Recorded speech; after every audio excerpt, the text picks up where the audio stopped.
नमस्कार बंधुरा आशा करी तोमरा सकलेई भालो आछो और सुस्थ आछो।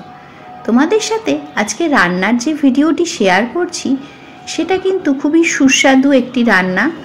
आमी साधारणत खूब सहज पाच्य खूबই हेल्दी एबं खूब सहजेई रान्नाटा करे निते पारबे एमन रान्नाई तोमादेर साथे शेयर करे थाकि एबं जेटा आमी घरे खाई एबं बाड़िर लोकदेर खावाई सेटाई तोमादेर साथे शेयर करी जाते तोमार बाड़ीर एबं परिवारेर लोकजनও खूब सुंदर थाके सुस्वास्थ्यवान थाके एबं सुस्थ थाके।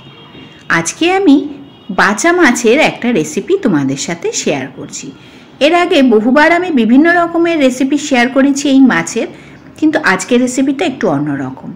एखाने बेश बड़ बड़ साइजेर बाचा माछ आजके किने निয়েছি।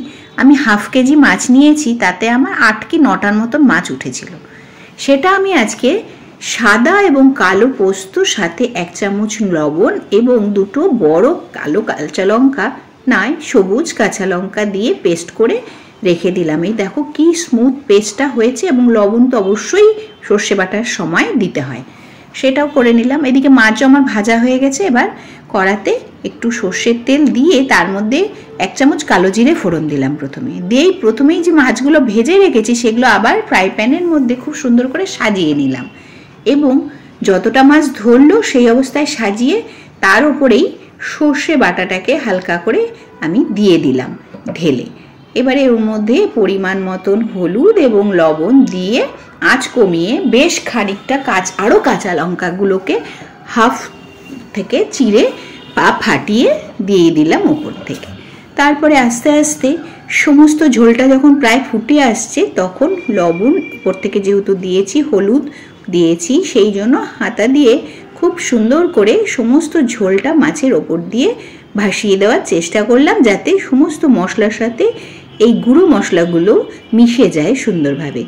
আজ কিন্তু এই সময় অবশ্যই ঢিমে রাখতে হবে, এটা কিন্তু খেয়াল রেখো। এবারে আমি উপর থেকে আরো যে কটা মাছ বাকি ছিল ভাজা অবস্থায় সেগুলোও দিয়ে দিলাম। দিয়ে দেখো একটু গরম জল উপরে দিয়ে দিলাম ঝোলটার জন্য। ঝোলটা বেশ খানিকটা এখন ফুটে উঠেছে আর খুব সুন্দর একটা গন্ধ বের হচ্ছে। জানো তো আমাদের এখানে কিন্তু এই মাছটা খুব স্পেশাল। দুর্গাপূজার সময় এই মাছটা সবথেকে বেশি পাওয়া যায় অন্য সব মাছের থেকে, বাজার একদম ছেয়ে যায়। আর আমার এই রান্নার ভিডিওগুলো দেখতে যদি তোমাদের ভালো লাগে আমার চ্যানেলটিকে অবশ্যই সাবস্ক্রাইব করে রেখো। আমার কিন্তু রান্না কমপ্লিট। ঝোল ফুটে একদম সুন্দর ঝোল হয়ে যাওয়ার পর যখন রান্নাটা হয়ে যাবে গ্যাস অফ করে উপর থেকে কাঁচা 2 চামচ সরষের তেল ছড়িয়ে দিলাম। দেখো তো কেমন হয়েছে দেখতে, খেতে তো দুর্দান্ত হয় আর খুবই হেলদি। এর সাথে পোস্তও বাটা দিতে পারো, তবে সেটার স্বাদ একেবারেই অন্যরকম। সেই রেসিপি অন্য আরেকদিন শেয়ার করব।